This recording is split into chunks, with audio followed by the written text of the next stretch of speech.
Caprice Cayetano ay shinare niya kung ano siya sa kanilang bahay at kung ano ang mga nasa bahay nila, kung paano makisama, at yan ang ating pag-uusapan this video.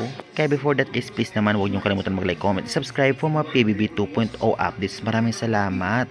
Well, nagustuhan at na-appreciate nga ni Big Brother itong si Caprice, hindi lamang sa pinapakita niya sa loob ng bahay ni Kuya sa pagiging masipag sa mga gawaing bahay at pakikisama sa housemates, dahil ramdam ni Kuya na talagang mabuting tao itong si Caprice at mabuti ang pagpapalaki at maayos ang pagpapalaki sa kanya ng kanyang parents. Dahil dito ay napaluwa si Caprice na i-share niya na talagang proud na proud siya sa kanyang parents kahit mga bata pa ito nang mabuntis ang kanyang mama sa kanya.